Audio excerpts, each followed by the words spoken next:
most of the diseases we have now in the West, they're chronic illnesses, which are called non-communicable diseases. But that's a fallacy because they are very communicable. They're not infectious, but they're contagious. And chronic diseases like heart disease, diabetes, cancer, dementia, autoimmune diseases, these are diseases that are driven through our social networks. Getting healthy is a team sport, and we are absolutely influenced by our friends. Yeah, you're only as healthy as your 5 closest friends.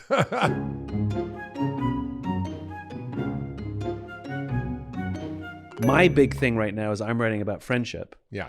And I'm sort of mildly obsessed with it. And so it's a good thing to be obsessed with. It's a good thing to be obsessed with it. I want to go down the path of the connection between health and community and health and friendship. You made a comment that you can't be a good friend if you're not healthy. If you feel like shit, you can't show up and be present and be there for someone and be there. And just even be present to have a conversation. If you're foggy and fatigued and you feel like crap and you're dealing with all kinds of issues, it's hard to really be present. And that's what you need to do to be a friend. It's a paradox because you need mental health to be a good friend. Right. But if you don't have friends, it's hard to have good mental health. Right. We have such a crisis of mental illness in this country. And part of it's because of loneliness, isolation, disconnection, social media, all the things that I think you're thinking about and actually writing about, hopefully with your new book on friendship. Yeah. But from my lens, when I look at people's mental health, I look at it through the lens of biology because we now understand that the brain is obviously connected to the body, which has not actually been part of medicine. Isn't that a weird thing that's a discovery that the brain is actually a part of the body? I mean, the old joke in medicine is psychiatrists pay no attention to the brain and neurologists pay no attention to the mind. Right. But now psychiatrists are paying attention to the brain and they're finding that brain dysfunction, brain inflammation is actually driving much of mental illness, everything from depression to anxiety to OCD to bipolar to schizophrenia to autism. All these things are connected to brain dysfunction. And yes, it can be caused by an external stressor, like a spouse dying or trauma or things that are external, but it also can be caused by nutritional deficiencies and your microbiome and environmental toxins and things that actually are treatable and measurable. There's a very famous trial in Australia called the SMILES trial. And they come up with all these great names for studies. But it's Dr. Smiles? No, I forget the acronym, but it was essentially, they swapped out, did a randomized control trial of giving people healthy whole foods and then versus processed food. And there was a huge improvement in mental health by eating whole foods on a depressed population. They've done studies, for example, in juvenile detention centers where there's a lot of mental illness, and these kids, by swapping out the crap for healthy food, had a 97% reduction in violence. Wow. In 75% reduction in use of restraints, 100% reduction in suicide rates, which is the third leading cause of death in teenage boys. Wow. Profound. In prisons, the same thing. You get prisoners healthy food compared to the crap. 56%. And it's not like you're putting them on, like they eat the food you give them. It's not like they're going to the fridge and choosing. No. So it's a great space for a controlled study. It is, right? Because there's no choice involved. Right. It is, yeah. And so it's not like they have a mindset of health. No. They're just eating whatever they're given. And then they violent crime goes down 56% in prisons. If you add a multivitamin, it goes down to 80%. Wow. And with functional health, we're finding huge amounts of nutritional deficiencies. I just had a friend who's a vegan, and he was severely omega-3 deficient, very depressed. And he's piling on omega-3s, and his mood's completely different. And we know that omega-3s play a huge role in mood. We know that folate and B vitamins play a huge role. And we know that many people are deficient in these nutrients. And we can measure those biomarkers with testing that wasn't available before for people. Now it's accessible to anybody. Do you know what I think is really significant about this little insight? Especially as we're relating it to friendship and having the mental capacity to be there for someone, to having the strength of mind to be present for someone else as they're dealing with happiness or sadness or whatever they're dealing with, or just being there to be a friend, is that so often when we talk about nutrition, we talk about eating right, we talk about you. We talk about so that you can be healthy, so that you can live longer, so that you don't suffer from chronic disease. And most of us, let's be honest, it's the same reason we don't save money. If it doesn't have an immediate impact, it's the slow boiling frog. Nobody plans to get diabetes. Right. It kind of just shows up after years of being like, I'll deal with this tomorrow. In other words, we're crap at doing things for ourselves, even though the data is overwhelming that if you just exercise, sleep, and eat right, you'll be fine and healthier. But to think about eating well as an act of service. Yeah, to others. Yeah.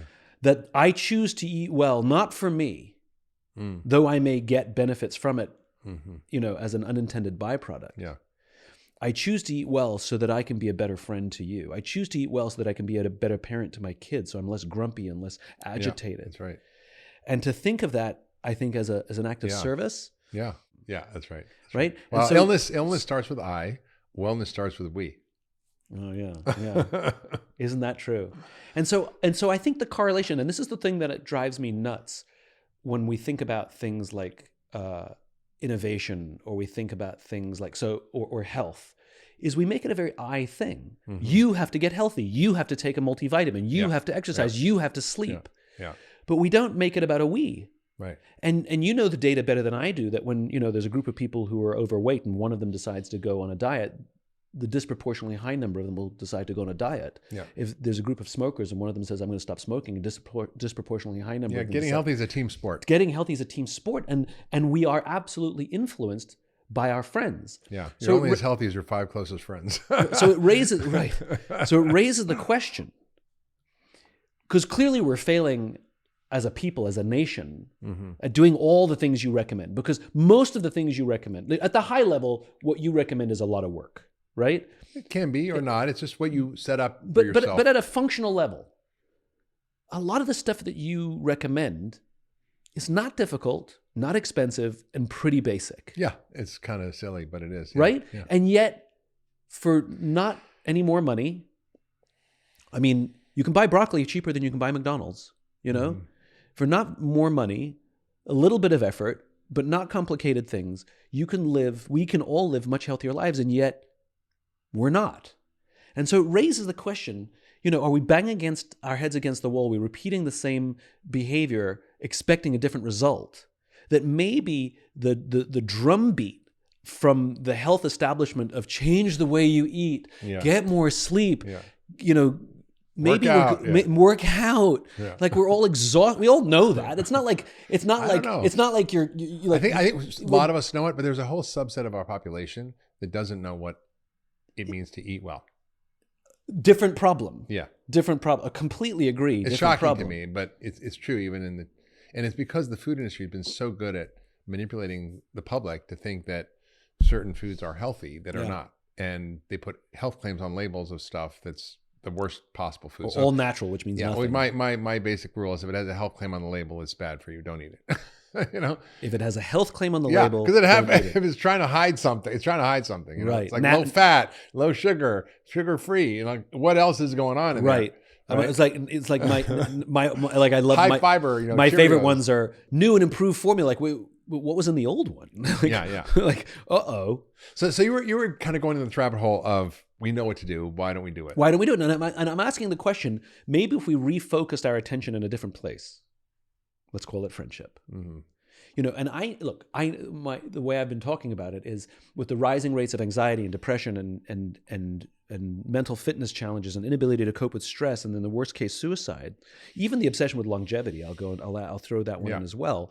Friendship is the ultimate biohack. It is. Friendship literally fixes all of those things. It is. We know the data that people who have close relationships live longer. People who have close relationships, are happier. And you look at Dan Buettner's work and the blue zones, and so much attention is put to them walking to the house and to and so much attention is put into what they're eating and how they're eating. Yeah. But not enough attention is put into the fact that they're eating with their friends every single day. You're so right, Simon. I went spent a lot of time in Sardinia and in Icaria or Icaria, however you pronounce it. And it was just stunning to see the level of community and connection. Even if someone, for example, like this woman, Julia, was 100 and she was, I'm 103 months. Like, like I'm 5 3/4. I'm 103 months. I think when you're very young and you're very old, every month, the half, the quarter count. Yeah. And now she didn't have kids, but she lived with her niece and nephew, and there were no nursing homes. People just took care of each other. And it was really remarkable. And there was this guy, Carmine, who basically had this huge farm that he had his whole life and his family had. And he was 86 years old and he was raising animals and had fruit trees and gardens, and he was feeding his whole community and family, had meaning and purpose, and he would live with his kids, and his wife had died, but it was all this incredible sense of connection and community, and it's so essential. And I learned this lesson when I went to Haiti after the earthquake, and I was the first medical team on the ground at the main hospital, the general hospital in Port-au-Prince. And it was a disaster. I mean, you can't imagine the scope. It was 300,000 people injured and 300,000 people dead. Wow. It was an unbelievable massacre that was a natural occurrence, but it was horrible. And so we got there, and there were people helping. Everybody was helping. There was a sense of community and service and connection. And I got to meet Paul Farmer, who was a hero of mine. And he was a doctor who went to Haiti and decided that even though the whole world had neglected this community of people who were suffering from TB and AIDS because they were poor, they didn't have sanitation, they didn't have clean water, they didn't have watches, they couldn't take the drugs, because it's complicated at that point to take the drug regimens for drug-resistant TB or for AIDS. And he realized it wasn't a medical problem, it was a social problem. And he called it structural violence. What are the social, economic, and political conditions that drive disease? And it wasn't that we needed better drugs or surgery. We knew how to solve it. But the entire public health community had given up on them. So he started to help by building a network of community health workers, neighbors helping neighbors, friends helping friends. And he called it accompaniment. And it was French, but I'm not good at pronouncing French, so I'm going to skip that. Accompaniment. Accompaniment, yeah, something like that. And he built this whole model, and he scaled around the world. It was adapted by the Clinton Foundation, the Gates Foundation to help.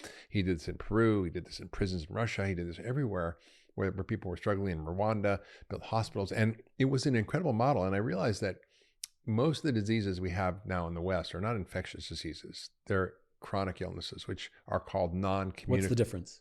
Well, infectious diseases like, malaria, right? Or, measles or TB, right? These are the things that all were killing us a century ago. Now they're pretty much not, except in certain parts of the world. But the diseases we now have are what we call non-communicable diseases. But that's a fallacy, because they are very communicable. They're not infectious, but they're contagious. And chronic diseases like heart disease, diabetes, cancer, dementia, autoimmune diseases, these are diseases that are driven through many things, including our diet, toxins, but also through our social networks. And I realized that our social networks were more important than our genes. The social threads that connect us are more important than the genetic threads. And that and the data is really clear on this. Christakis' work out of Harvard outlined this very clearly. He wrote a book called Connected about this, but he's published the research that showed, for example, if your friends are overweight, you're 170 times more likely to be overweight than if your family's overweight, where you're 40 times more likely to be overweight. That your social networks are driving your behaviors for good or bad. So I realized that, yes, we have a society where the default is to do the wrong thing. And that we as a society aren't supporting each other to do the right thing. And I realized that community was medicine, just like food is medicine, and that love is medicine. And that's our anthropology, right? Like we're tribal animals that grew up, historically in tribes, about 150 people, and that's how we lived. We lived in these relatively small, we help each other communities, communes. I mean, that's the history of humankind. We've only started farming 10 or 12,000 years ago. But for most of human history, we lived in these small groups where we couldn't have populations larger than about 150. What's very interesting about the little statistic that you threw out, and the thought that I had, which is when our family is overweight, we're 40 times more likely. 40%. Sorry, 40% more likely to be overweight. But when our friends are overweight, we're 170 times percent. More likely to be overweight. And that's the immediate thing that popped into my head was when you think about children, right? Children, all they want is their parents' approval. Hey, mom, hey, dad, watch me, right? And they have no inhibitions in the outside world. They don't care what the world thinks about them at all. Just I'm going to dress like a princess. I'm going to dress like Spider-Man. But I want mom and dad to watch me jump off the step. And I desperately want mom and dad's approval, right? And that's where all of the learning about what's appropriate and what's inappropriate comes from. Strictly from our parents, nothing else. Until they reach about adolescence. And it's a peer group. And adolescence, we convert to only needing our parents' approval to only needing our friends' approval frustrating for the parents, but very, very important for social animals, because what we're doing is acculturating outside of our families, beyond our families, into the broader tribe. Yeah. And that lasts for the rest of our lives. We don't actually go back to the family. It's all friends, which is why I have to believe, and I'm just sort of thinking about this out loud now, I have to believe that's the reason so many of us go on Instagram and wish our parents happy birthday when our parents aren't on Instagram. Right? Right. It's for the social approval that I'm a good kid, and I showing all the posted a pictures picture of of my my mom. dad holding me when I was a baby, and like scroll through all those pictures, and everybody likes that I'm a good son. Right. And yet my dad's not on Instagram, right? Yeah. And so I have to wonder if that same drive, that same weird need to want social approval for being a good son is the same. It comes from the same root. I mean, 100%. If your friends are all drinking green juices and doing Then you're yoga, going to drink green juice. Then you're going to do the same thing. If all your friends The amount of shit that I take simply because a friend's like, you should do it. You know what it's equivalent to? And because you're in the industry, I'm going to say something that's potentially insulting to you now. Please. That's what I like to do. I like to talk to guests and then insult them. So, but this is potentially okay, insulting. We're friends, to you. everybody. So this is potentially insulting. So I need you to work this through me, with me, right? Good. It feels like, I can't say that it is, but it feels like that the complete explosion in the supplement industry, where nothing is evaluated by the FDA, and every influencer now has a vitamin or a supplement or a powder or a drink with all kinds of nonsense claims. Maybe they're good, maybe they're bad. It feels like we're living in the .com boom of supplements. Maybe, That, in the .com boom, you were like, I'm investing in this tech company because my neighbor told me I had to. Yeah. And now that's been replaced with, I'm now taking these 87 pills per day because one friend told me to take these another friend. And just like the .com boom, you can't live in a bubble like that. It's going to have repercussions, and it's going to be unexpected, and it's going to be pretty violent. Right. So riddle me this, is it time for the FDA to get involved? I can no longer tell the difference between a claim on a product you're selling or a claim on something that literally their only qualification is they have a following on Instagram. Yeah. Isn't that a job? We're living being in an influencer. Is that we're living. Where was my course in college? Influencer 101. I think we're living in a supplement boom. Yeah, it could and be. It's gonna. I don't know how it suddenly kicks back. Yeah. But this can't last forever. Yeah, I think and it's counter to everything you're trying to do. What I want people to do is do the right thing, and I think it's what I've spent my whole life trying to do is help people understand how to create health. And part of the new company I co-founded, Function Health, is really empowering people with their own health data to make choices that are personalized, that aren't just random because somebody said do this or do that. Yeah. And so that's what I love about the testing. I had for example, a friend the other day who showed me her results from Function, and she was low in zinc, she was low in iron, she was low in vitamin D, she was low in omega-3 fats. I'm like, oh, that's why you feel like crap. You need to take these things, and here's what to choose. But most people don't have a way of navigating this sort of morass of products that have, again, no regulations in terms of quality or efficacy. Now, people aren't protected in the sense that they don't know if the product they're taking has the exact ingredient it says, if the dose is what it says on the label, if there's any contaminants in it, if there's any fillers or products that kind of may be harmful to you. So it's kind of a shit show.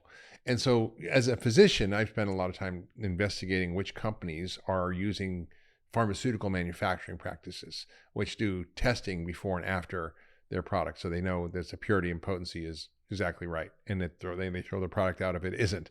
So there are good companies that are doing that.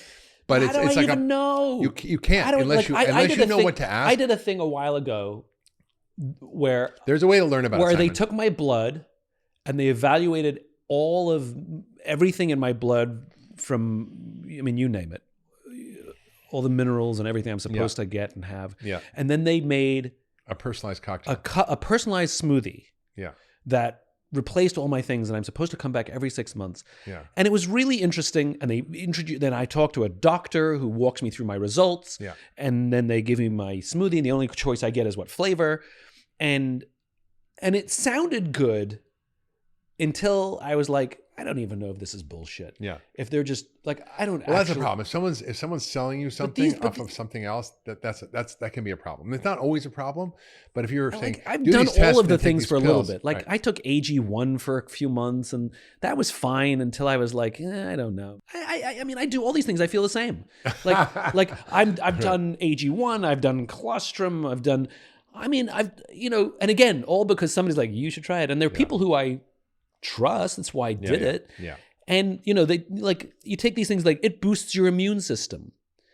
And how do you measure that? Right. Exactly. I got a cold. So does it work or does it not work? Well, it would have been worse if you, I don't know. Right. And I get very cynical. Sometimes I'm all in and sometimes I'm very cynical. I'm in a very cynical mode right now. I hear that. And I think it's fair and you're right to be cynical. And I think there's a lot of garbage out there and a lot of people pushing stuff. And there's a lot of companies, for example, doing tests and then selling you products on the back end. I think there's a problem with that. Okay.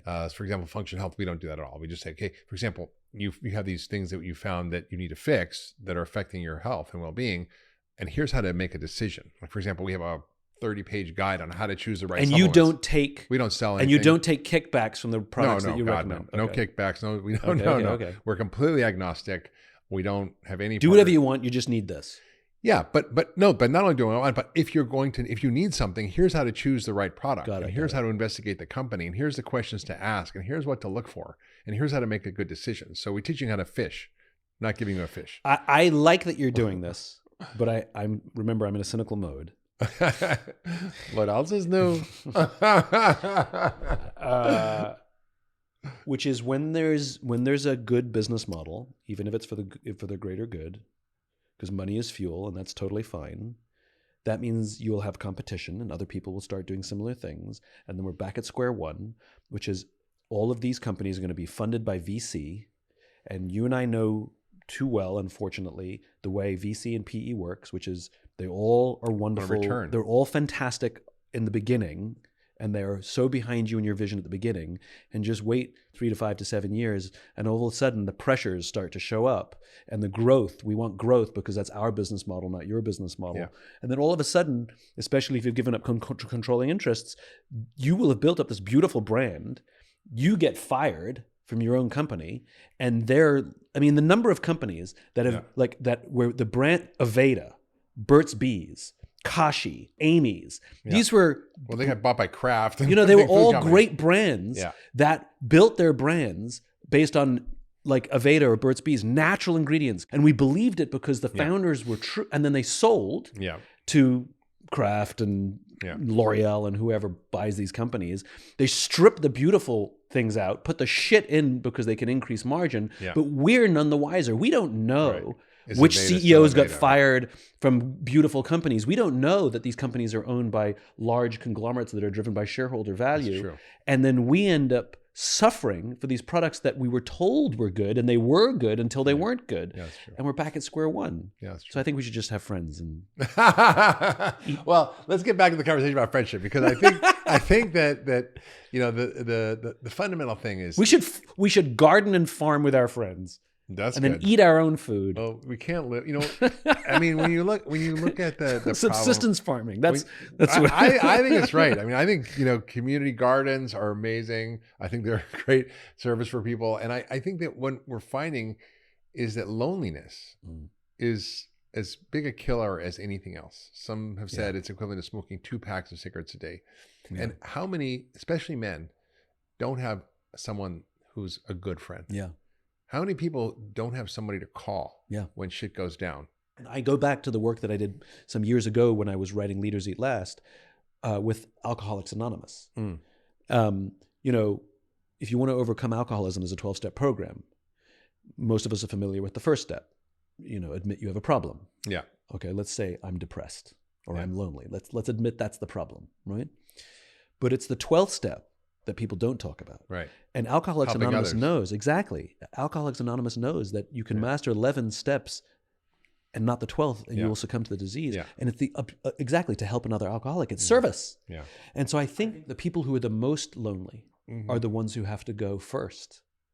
Because the way to solve your problem is to help your friend who's suffering from the same problem. If you're an alcoholic, you help another alcoholic. If you're Yeah. lonely, help a friend who's lonely. right. And I think that the therapeutic benefits of helping someone who's struggling with the same thing that you're struggling with, rather than worrying about yourself, goes right back to the gym. You know, There's a huge biology to it, too. I don't know if you know, but there's a whole field of sociogenomics, which is how our social interactions affect our gene expression. say more.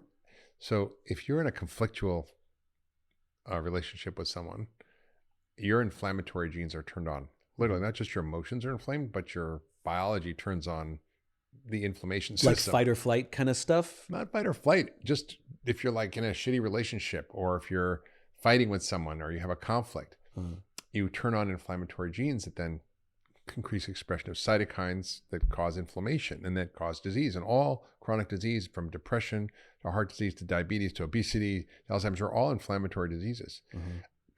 Conversely, if you have a connected, loving relationship with somebody, it turns on anti-inflammatory genes. And inflammation is the core of like everything. Right? Yeah. And they did studies with entrainment, if you sit with someone and you have an authentic connection, that you can put EEG and EKGs on, basically brain waves and heart waves. You can see the heartbeat of someone you're having a deep connected relationship with in your brain waves. Wow. It's wild. So it's not just a feel-good thing on an emotional level. It's a physiological response that happens of being in connection. If you take animals and put them in, cages and separate animals and feed them exactly the same thing and have everything else the same, the one that's isolated versus the ones that are connected will shrivel and die and get sick. Yeah. Right. And so humans are the same way. And we've gotten into a situation where friendship and connection is sort of like, okay. So really why aren't doctors prescribing to spend more time with friends? I do. like doctor, I'm suffering from X, Y, and Z. Yeah. Okay, I'd like you to try and get an extra hour of sleep. Go to bed a little earlier. I'd like you to stop eating before, don't eat past 8 o'clock at night. And I want you to spend at least 3 hours a week with a friend. Like, how come that's not on a prescription? It should be. I mean, I prescribe it. In fact, I actually, based on this work that I did in Haiti, I met a pastor after Rick Warren, who wrote The Purpose-Driven Life. Yeah, sure. And had a church with 30,000 members. And I met him. He came to my office and we started talking. And I said, hey, Rick, tell me about your church, because I'm a Jewish doctor from New York. I don't know much about evangelical Christian churches. Like, yeah, we got 30,000 people. I'm like, wow, that's a lot of mega church. He's like, yeah, we got 5,000 groups that meet every week, small groups in the church to help each other live better lives. I'm like, oh, this isn't a mega church. This is thousands of mini churches. Yeah. And I had the light bulb moment. I'm like, well, I just come back from Haiti. I said, why don't we put a healthy living program into the groups and see what happens? Yeah. He said, great idea. Because I was baptizing my church last week. And after about the 800th person, I'm like, man, we're a fat church and I'm fat and we got to do something about it. Yeah. And so we put a program together through the small groups where people were just helping each other. There was no doctor, nutritionist, health coach, nobody. There was just a curriculum. Yeah. We had a big rally, sort of a big event where we talked about, and Rick talked about the biblical rationale for why God wants us to be healthy. I gave a bunch of speeches and talked about how, God lives in you. Why are you feeding him crap and things like that? I mean, if Jesus came to dinner, what would you feed him? Big Mac fries and a Coke. And they got it. Ain't that the truth?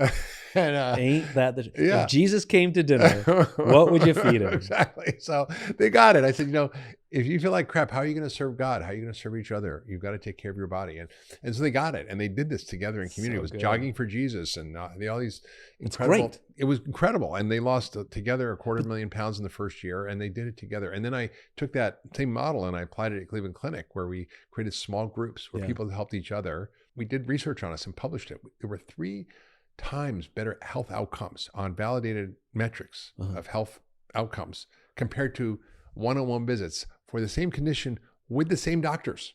Wow. So the doctors at our clinic could see them in one-on-one, or they support them in a group. Right. The group was 3 times as good as seeing the doctor one-on-one in terms of health. So why aren't these things then being implemented across the medical field? Why aren't we going to the doctor with our friends? To dealing with similar issues? Why aren't we, like, everything's so siloed. Literally, it's in. Yeah, in, it it's like in a, is essential. I mean, I think, the models of support, whether it's coaching, whether it's one-on-one coaching or support, whether it's group models, they have to be the thing that's going to change, because we get healthy together or we get sick together. What did Benjamin Franklin say? We must all hang together, or surely we'll all hang separately. I mean, And I think that's kind of where we're at in society. that is kind of where we are. Yeah. One of the problems we have in our society is community things. Bowling leagues don't exist anymore. Mm-hmm. Church attendance is down. Yeah. So, and church attendance and faith are not the same thing. You can have faith and not go to church, and you can go to church and not have faith. That's right. The church would rather that they're overlapping. But the idea of doing things in commune, in community, this is why I love things like Comic-Con or Burning Man or whatever you're. Now, you've never been to Burning Man? I have been to Burning Man. You have? Yeah. Oh. Like all of these things, doing things in community with people who have common interests. Yeah.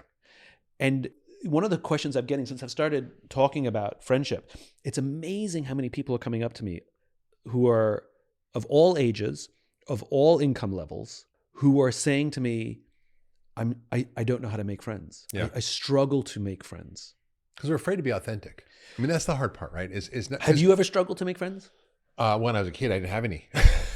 I was a weird kid. I just was in my head, read a lot of books. It was a little weird and, kind of a nerd. Uh-huh. I was living in Toronto in the 70s. It was a spiritual wasteland. And I did not kind of relate to anybody. And it wasn't until I left and went to college and went to Cornell that I found other people who were like, oh, wow, you actually think like me, and you read the same books, you do the same things. And in fact, my first real friend I met on the top of a mountain in the Canadian Rockies. We were backpacking, and I was a week out in the middle of nowhere by myself, and he was a week out, and we crossed over on Badger Pass in Alberta in Banff National Park, and we just had this kind of moment of connection. And we both found out we're going to be at Cornell in the fall. Kidding. He was in Ithaca College. I was at Cornell. And we climbed this mountain the first night called Brachiopod Mountain. It was like 11,000 feet. It was like this kind of prototypical pointy top mountain. We sat on the ridge and watched the sunset at 11 o'clock at night, and then ran down the scree. And we just had this extraordinary experience. And we got back and we got together, and, we didn't know if we were going to be friends or not, but we became like brothers. And we still friends today? He's my best friend. Yeah, no kidding. 46 years later. Wow. 46 years later, we do mountain bike trips all over. We're very close, and we help each other. And when one's down, the other picks one up. When I'm down, he picks me up. When he's down, I pick him up. And we've had this really sustained, deep, authentic, intimate relationship for 45 years. That's amazing. And we love each other. We hug each other. We cry together. We laugh together. And it was a place where I could say and be and do anything. And it was a remarkable experience for me to actually feel seen and loved. It was like the first person who loved me who didn't actually have to love me like my parents. Right. Here's something I discovered about close friendships, right? Which is, we always talk about close friends as the person you would call when you're in need, when you need help, the person you can cry with, the person when you're in pain. Yeah. And I actually think that's true. That's a level of close friendship that you can call that person when in a time of struggle or need. But I think there's even a closer level of friendship, which is when you can call somebody when something amazing happened. Yeah, and they're not jealous. And there's no jealousy, and you can call them, and what you're doing is bragging, but not really. You just need to tell someone about this amazing thing that you accomplished, or that was given to you, or that you won, or that, whatever it is. And if you were told anybody else, they'd be like, they'd think you were bragging. Yeah. But to that friend, they have unbridled joy with you and for you. And what I've learned is the number of people I would call with good news is actually smaller than the number of people I would call with bad news. That's interesting. Well, you can call me with good news. Oh, thank you. I'll celebrate you. But you know what I mean? Yeah. Well, it is. It's important to take an inventory of your life and your friends. And if you don't have good friends, it's really important to cultivate them, to invest in them, to find them. And there's ways to do that. I mean, there's ways to put yourself in environments and situations. I mean, you probably saw those articles in the New York Times about men and friendships, and it was just so heartbreaking. And when COVID happened, we're all isolated, we're all alone. And September 2020, my wife and I split up. I had just had back surgery. I was alone. It was COVID. And what did I do? I sent an email to my closest men friends, 6 other men who I've, done men's work with, done men's retreats with, done medicine journeys with. And I said, hey guys, like, can we start a little Zoom once a week for an hour maybe? And they're like, how about we do 2 hours every week? And we've been going for, it's plus 4 years now. Yeah. And it's remarkable to have this container. And what's been interesting to watch is that even though these were all my close friends for 40 years, 30 years, that the depth of our friendship has gotten more profound, the more vulnerable we've gotten, the more we open our hearts, the more we share our fears, the more we share our successes, the more we share whatever is going on in our life. Doesn't matter. There's always something with one of us. And to me, it's like an anchor. Another friend of mine is struggling with one of her friends. And she asked herself, if I was in a marriage and just a romantic relationship, a long-term romantic relationship, and the relationship was struggling, we wouldn't just break up. We would get help. We would seek therapy, couples counseling. Yeah. And so she went to her friend and said, this tension has been going on for too long. We're going to go to therapy together. That's Friends great. therapy. Yeah. And Why not? why do we not? instinctively understand that if a marriage or a relationship is struggling, that we expect people to at least try the couples therapy before you call the whole thing quits, and yet we don't do that with friendships. When we have tension with friendships, we're quicker to end the friendship or sit in weird tension or avoid the person than to go to the therapy with the person to try and work through the struggles. We may still end up breaking up. Yeah.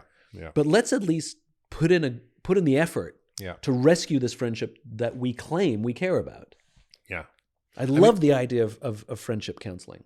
Yeah. I mean, and it speaks to that same point about like not just co-living in a sense of just doing things together, existing together, and going to movies together and having fun together, exactly. but rather just superficial dinners. And by the way, I will stress that I don't believe all friendships need to be at this level. Like, it is perfectly fine to have friends. You need at least a couple, 2 or 3. You need at least a handful. Some have more, some have fewer. But having friends where they're not deep, bonds of vulnerability. You just have fun together. Yeah. Totally fine. Yeah. You have adventure partners or activity partners. Totally fine. And I think that's one of the problems we have in our country, if not the world. I don't know about other languages. I only know about English. But like, one of the problems I think is language. So for example, if you have stage 4 liver cancer or you have a mild melanoma, the problem is both of those things are called cancer.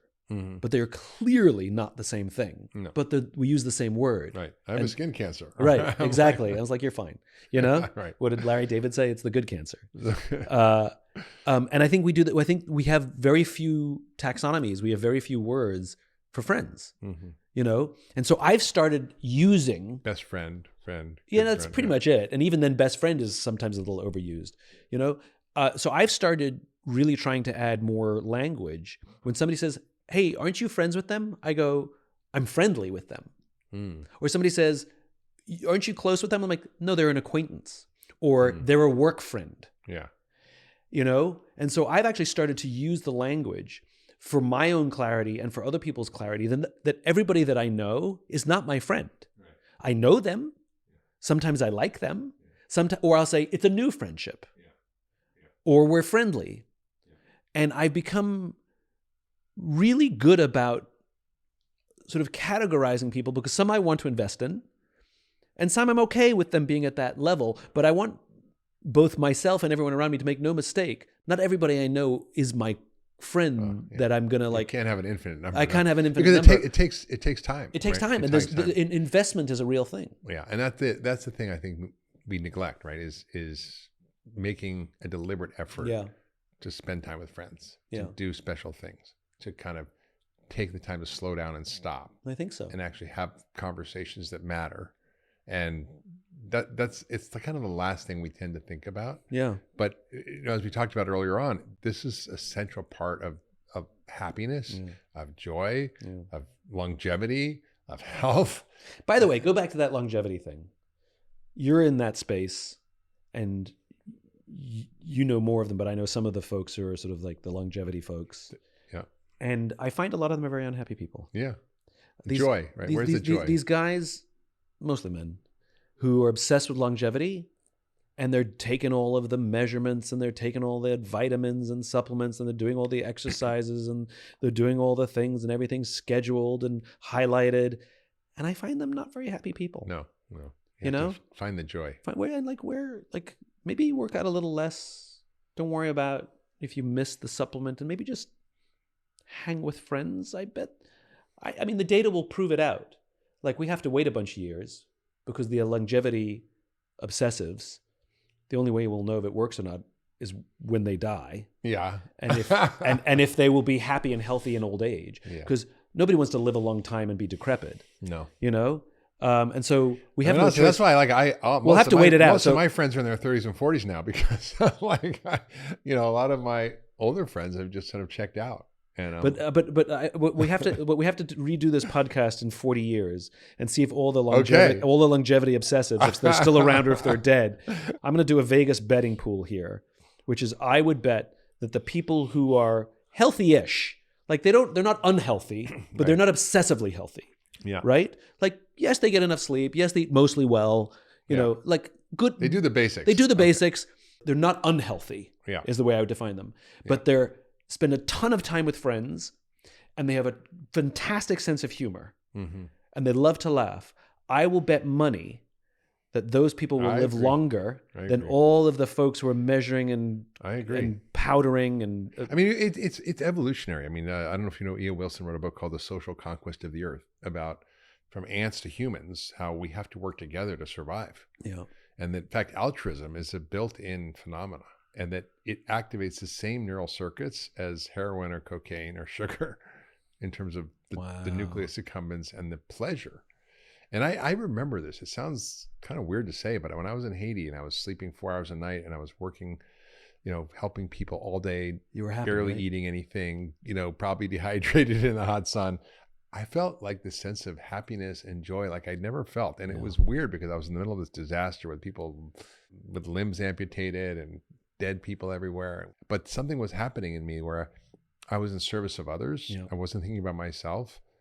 And it's sort of why I do what I do. I mean, I'm always in service of others. And I always am happiest when I'm serving others. And, because I do. And there's a book called Survival of the Friendliest. That's good. And it makes an argument that we've completely misunderstood Darwin. That the idea of survival of the fittest, we have always attributed to brute strength. Yeah. And so if you can overpower someone, you're more likely to survive. And they make an argument for social animals and mammals that that's actually completely incorrect. That what he meant by fittest was most fit to create community and take care of each other. And survival of the fittest is actually nothing to do with brute strength. Fascinating. But it's actually to do with the ones who are better at taking care of each other. So as you start to think about this book, Simon, and I can't wait to read it, even though you haven't written it yet. That's a good sign. I should put it up on Amazon. Drive those pre-sales before. I'm going to order it. I'm going to pre-order it. Cover to come, title to come, yet untitled book. Yeah. And as I think about it, I can't think of a lot of books on friendship. Actually. Well, this is the reason my friend Will Gadare and I decided to write this, because it seems to make sense that you should write a book about friendship with a friend. Yeah. Writing a book about friendship by yourself doesn't make sense. So Will and I decided to write it together, and we came to the realization that there's an entire industry to help us be better leaders, an entire industry to help us be better parents, an entire industry to help us, thrive in our relationships, how to eat better, how to exercise better, how to live longer, and yet precious little. I've written many of those books. And yet you've written all those books, and yet precious little on how to be a friend. That's right. And when you look at all the challenges, as we said, in the world of depression and anxiety and all these epidemics that, doctors and well-intended folks are talking about, no one is talking about friendship as the antidote. Yeah. And I think that friendship is the ultimate biohack. I think if you can master friendship, a lot of those other things correct themselves. People listening, I imagine, are thinking, "Oh, this is great. I feel this. I know this. How important." And I feel the disconnection. Yeah. But I don't know how to make friends. I don't know where to start. I don't know how to take the friends I have and make them better, or find new friends. I don't know how to make friendship the medicine that I need in my life. Yep. Where does a drugstore for friendship? How are you thinking about this? And as you start to think about this book, how are you thinking about supporting, coaching, imagining how to build that network of friends? So I think starting with with common interests. Sign up for a ceramics class and go by yourself. Or if you're too nervous to go by yourself, go with a friend, but talk to the person you're sitting next to. You know, because the great thing about doing a thing with common interests is the icebreaker is really, really easy. You just have to say, is this your first time here? Or have you done this before? And it pretty much starts the conversation. You don't have to form a deep, meaningful relationship out of it. But I think starting to do hobby things, and I think having hobbies, and we've seen a decline in hobbies even, you know, and doing hobbies with people. That's why I said— Join a club. Yeah, that's why I said, go play chess. You know, in a park, you know, that's why I've said, I think things like Comic-Con and things like that are spectacular, because when you find a group of people who, you know, when people laugh at your hobby, and you find a group of people who we've all been laughed at, but now we're the norm here, it's incredibly easy to make friends. I've been to Comic-Con many, many times, and you know, it's nerdvana. What is Comic-Con? You don't know what Comic-Con is? No. Vaguely. It's changed over the years, but basically it's a comic book convention. That's what I thought it was. That's the history. But these days, comic books are only a part of it. It's also science fiction and hero movies, you know, Marvel stories and Star Wars and, you know, DC and all of that. And it's all that nerdy kind of pop culture-y stuff. People will dress up as their favorite cartoon character or superhero or, you know, some obscure character, and some of them are super creative, and some, and you know, some people are there for the content of the convention, and some people are there just to walk around in costume and have fun. And what's so wonderful about it is it's an incredibly polite group of people. So if you are in a great costume, or you see someone who's in a great costume and you want to have a picture with them, or they want a picture with you, everybody asks. Everybody goes, "Can I have a picture with you, please?" Or, "Hey, may I have a picture with you, please?" And so there's a lot of interaction. You can go up to somebody and say, "I love your costume," and they will be friendly back. There's not a lot of cynicism. I met one of my ex-girlfriends there. I literally went up to her and said, "You look amazing. Can I have a picture with you?" And she goes, "Absolutely." We took a picture together because I just loved her costume. I don't remember how the conversation started, but we ended up talking a little bit for just a few minutes. I don't know how we got to it, but we ended up trading phone numbers. And then we ended up having sort of a really great relationship. And the best part about that is I still have the photograph, not from our first date. I have the photograph from the moment we met, which doesn't happen in relationships. Right. You don't say, "Nice to meet you, let's take a selfie just in case." Right. You know, but I have the photograph of the time that the minute we met. And I think when you go to places where people like the things you like, it's going to increase the odds. And it's not that you increase the odds that you'll find deep, meaningful relationships, but it makes it easier to break the ice. To just get started. To get started. So what's your goal with your book? What's the sort of aim you're targeting? I'm somebody who has had very few long-term relationships in my life, and the world criticizes me for that. I'm seen as unhealthy, or I've been judged as having commitment issues. You mean love relationships or just friendships? Love relationships. Yeah. You know, I've never been married. I don't have a 10-year romantic relationship. I haven't had it. You know, and even some of the women I've dated, they're like, "What's wrong with you?" Yeah, me neither. I've been divorced 5 times. What's wrong with you is what I hear a lot. Right. And I have a friend who was in a 16-year relationship, an unhealthy relationship for 16 years. She freely admits that she should have stayed in that relationship for 1 year. Oh, yeah. And yet society looks at her and says she got it right and I got it wrong, which is twisted. And if you look at the quality of my friendships, like I have a lot of really, really good friends, and I am fulfilled in almost every aspect of my life. Yeah. But just not necessarily all from one person. That's right. And look, I like relationships, and I love being in a relationship, and I love being a partner to someone. And you know, people say, "Well, why haven't you been married?" I'm like, "Isn't it obvious? I haven't met the right person yet." That's such a stupid question. But I found comfort in recognizing that by fostering friendship, I don't have to feel guilty or bad or explain myself why I haven't had a marriage or a 10-year romantic relationship. And friendships outlast relationships. And friendships outlast, and friendships are there to help you through relationships. Yeah. And if you don't have good friendships, you'll struggle in your relationships because you have to have somebody to ask advice or vent to. You can't always go to one person. It won't work. And so I think we don't give enough credit to friendship. We don't give enough credit to friendship, and we don't give credit to people who are good at friendship. Yeah. We give credit to people who stay in relationships, even if those relationships are unhealthy. And I think we just need to reevaluate how we're managing relationship in general in our lives. And I want to be a part of the friendship movement. I love that. Yeah. I mean, it's interesting that one of the chapters of our book around how to get healthy is friends. One of the 5 F's.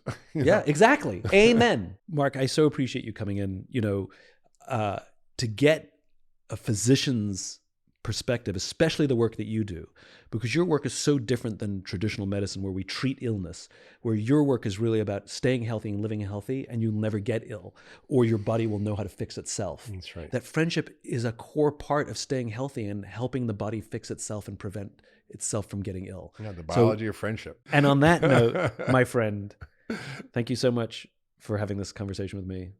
If you enjoyed this podcast and would like to hear more, please subscribe wherever you like to listen to podcasts. And if you'd like even more optimism, check out my website, simonsinek.com, for classes, videos, and more.